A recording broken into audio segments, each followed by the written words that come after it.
Y Beatriz me recuerda que las reglas del panel es 12 minutos, porque si no suena la campana de ella o si no el timer mío. Bueno, muchas gracias, Oscar. Muy buenas tardes a todos. Y se te faltó decir, también es presidente de SEDICE, ¿no? Así que para mí esto es doble placer estar aquí con ustedes. Yo tenía preparado unas palabras sobre el tema que me ocupaba, que era del estatismo asfixiante a la privatización progresiva. Pero yo debo decir, y voy a cambiar un poco el tenor de mi intervención, porque yo he visto que hemos estado hablando mucho de ideología, ¿no? Y por supuesto eso se impone en un recordatorio a un gran hombre como fue Carlos Rangel, que luchó contra las ideologías que nos llevaron hasta donde estamos. Pero el problema es que donde estamos es radicalmente distinto a una ideología. Yo, como Rafael, que también entra ya en Absurdistán y tenemos que pasar unos meses en Absurdistán y después salir a agarrar un poco de oxígeno y regresamos, pero pasamos la mayor parte del tiempo allá. Señores, en Venezuela ya no hay ideología. Olvídense de eso. Eso puede haber sido un intento del ogro del Caribe que logró embelezar a un teniente coronel y que se aprovechó de él y le vendió, como buen vendedor de baratijas que es, le vendió una ideología que con petróleo a $150 se puede hacer cualquier cosa. Pero eso ya pasó. Nosotros en los últimos 3 años, desde que llegó el señor Maduro al poder, ha habido un desplome en Venezuela que, Beatriz, me temo que es el 5º quiebre que faltaba y probablemente peor que cualquiera de los quiebres anteriores. El otro día yo vi en la memoria y cuenta que sacó algún periodista de la Superintendencia de Inversiones Extranjeras, que por supuesto, un gobierno como este... Hay que hablarle directamente, así está mejor, como si fuera un cantante. Que en el año 2015, en Venezuela, entraron 34 millones de dólares de inversión extranjera. En ese mismo momento, en la Argentina de Macri estaba llegando Obama con 400 empresarios y la gente en el Clarín de Argentina se quejaron de que solamente entraron 2.400 millones de dólares de inversiones extranjeras. Y lo más grave de eso es que probablemente los 34 millones que decimos que entraron a Venezuela era mentira, porque era una cifra oficial. Entonces la situación a que nos ha llevado esta horda que está en el poder es una situación realmente dramática. La inflación acumulada desde que Maduro llegó al poder es 500%.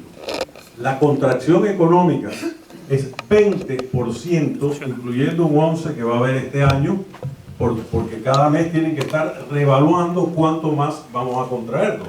Señores, esas son cifras de prácticamente de una depresión, ya no una recesión. Pero además, ya no existe ideología. Olvídense de que haya ideología y olvídense que si Venezuela va a dejar de ser un Estado fallido, que está a punto de serlo, va a ser con ideología y no con un gran pragmatismo. Porque lo que hay en estos momentos son una serie de grupos alrededor de lo que queda de los despojos del chavismo, viendo cómo hacen sus tracalerías y cómo el grupo este tiene esto, el grupo del otro tiene el otro, y entre ellos todos se fallan. Y entre ellos la población venezolana está viviendo una situación realmente dramática. Pero el problema es que no es fácil salir de ello. Y no es fácil salir de ello porque en toda esta época, en todo este arco de años y de décadas que estamos hablando, donde el comunismo, el socialismo, las ideas estatistas tenían vara alta en Venezuela y el liberalismo no tenía casi cabida, por lo menos en la mente de los políticos. No crean que lo tienen mucho todavía, porque uno de nuestros héroes más de derecha, si se quiere, que es Leopoldo López, que es el símbolo de la resistencia contra este atropello, bueno, su partido está inscrito en la Internacional Socialista. O sea que ese no es un partido liberal. Es más, nadie se atreve a hablar de un partido liberal. ¿Sabes quiénes sí hablan de liberalismo? ¿Quién practica el liberalismo en Venezuela? Las personas en las colas. O sea, el pueblo llano es el que está practicando el liberalismo hoy en día, o es el que apetece, pues, el liberalismo en Venezuela, porque esos sí entienden lo que es tener que sobrevivir en una economía que no es de mercado. Háblenle a un venezolano hoy de comunismo y olvídense de eso. Yo no quiero hacer mucho recuento, porque aquí se ha hecho mucho recuento, pero sí quiero mencionar algo. No sé si fue Beatriz o otro de los que intervino, mencionó la enfermedad holandesa. Bueno, ustedes saben que Venezuela tuvo enfermedad holandesa 30 años antes de que Holanda tuviera enfermedad holandesa. No, no se rían, es así. En el año 1933, esto lo contaba mucho, por cierto, Enrique Sánchez, y de él fue que me lo caletrié. En el año 1933, cuando la Gran Depresión, Estados Unidos devaluó el peso, el dólar americano, y todos los países menos dos no devaluaron, que fueron Suiza y Venezuela. Suiza se dio cuenta de su error y rápidamente devaluó, y Venezuela dejó su moneda a 3.35. O sea que ahí empezó la sobrevaluación de nuestra moneda, y aquí tenemos un economista que me lo puede avalar, ¿verdad, Oscar? De manera que nosotros tenemos enfermedad holandesa desde entonces. ¿Qué quiero decir con eso? Que el preciosismo de hablar de ideología comunista o de hablar de los pobres y que defender a los pobres, durante toda esa etapa de Venezuela, Venezuela tenía una estructura económica que permitía que la gente tuviera esas discusiones. ¿Y saben cuál era esa estructura económica? Que el día 1 de enero de cada año, cuando se hacía la cuenta de cuánto tengo para importar, siempre Venezuela tenía más dinero del que necesitaba para importar. Eso se llama, o lo llaman los economistas, porque yo no soy economista, yo soy ingeniero y empresario, eso se llama una balanza en cuenta corriente estructuralmente positiva.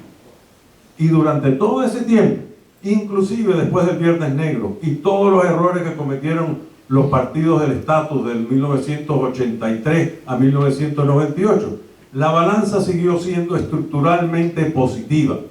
Y por supuesto, en los años de la danza de los billones de Chávez, también fue estructuralmente positivo. Esos años del 2005 al 2008, donde los empresarios decían, oiga, qué malo es Chávez, porque Chávez nos lleva al comunismo, pero qué buenas están las cuentas de mi compañía al cierre de este diciembre, porque gané más dinero que en todos los 5 años anteriores. O sea, la gente estaba en un literal festín de Baltasar. Pues bien, estructuralmente esta gente ha logrado destruir la posibilidad de ese festín de Baltasar. ¿Cómo? Bueno, primero destruyeron 4 millones de hectáreas de tierras venezolanas. Quiere decir que lo que se producía de comida en Venezuela ya no se produce. Destruyeron toda la industria venezolana, hasta la estatizada. Hasta la industria estatizada la destruyeron. Sidor en este momento está produciendo, ¿saben cuánto está produciendo Sidor en este momento? Ni un kilo de metal, ni una cabilla, porque la excusa es el niño y que si la represa del Guri, pero resulta que hay una planta eléctrica, hidroeléctrica, todavía en Huacales, en Sidor, que no se han molestado en abrir e instalar. De manera que han destruido la producción de las empresas públicas y, por supuesto, de las empresas privadas. Lo que se exportaba, que no era petróleo, ya hoy en día no se exporta. Y el petróleo que se exportaba cada vez es menos. Aquí a Horacio le consta el desastre, sí, la catástrofe que ha sucedido con la industria petrolera venezolana. Obviamente los precios están un poco bajos, ¿no? Pero ese no es el problema. Ese no es el problema. El problema es que una industria que para producir 3 millones de barriles diarios necesitaba, ¿cuánto, Horacio? ¿30.000 trabajadores? ¿20.000? 40.000. 40.000 trabajadores. Hoy produce cada vez menos, ya va de 2,5 millones para abajo, y produce con 120.000 trabajadores. Eso, bueno, eso es un Pemex corregido y aumentado. Entonces, en esa estructura, ya Venezuela no puede darse el lujo de decir que las cosas se arreglan rápido. Yo hasta hace 3 años, en los comentarios que hacía por radio y las opiniones que uno da y que escribe, decía que Venezuela, si se toman las políticas adecuadas, el rebote es muy rápido. El país se recupera rápido, porque nomás aplicar políticas liberales y el país se recupera. Señores, eso yo creo que ya no es el caso, porque hoy no tenemos el margen de esa balanza estructural que teníamos y estamos ante lo que va a ser el quinto quiebre probablemente de la economía venezolana. Porque, repito, ya creo que esta no viene con ideologías, esta ya no viene con problemas de debates ideológicos, sino que sencillamente con una cosa muy práctica. Nadie va a querer saber en Venezuela de ninguna ideología, sino de cosas que funcionen de verdad. Un poco lo que le pasó a los peruanos, que desde 1990, después de su hiperinflación, no modifican los parámetros económicos, así sea un hombre de más izquierda, de menos izquierda. El que está en el poder, ahora viene, no sé si viene esta muchacha Fujimori, o a lo mejor viene el señor PKK, ya verán, pero ellos no modifican los parámetros de su política. Yo creo que nosotros, cuando pasemos por este páramo, que ojalá sea rápido, ojalá sea sin llegar a ser un Estado fallido, que estamos más cerca de lo que ustedes puedan pensar en llegar. Yo creo que después de este páramo, nuestra recuperación tendrá que pasar por una reforma monetaria parecida a lo que Ludwig Erhard logró iniciar bajo narices de las autoridades británicas de ocupación, que eran, por cierto, de vocación estatista, en una Alemania devastada no solo por la guerra, sino por la guerra y desde 1945 a 1948 por las políticas económicas que la tenían totalmente trancada. Y cito aquí de las memorias de Ludwig Erhard, cuando aquel 21 de julio de 1948, él hizo los decretos de lo que fue la reforma monetaria alemana. Las transacciones habían dejado de verificarse por el comercio regular.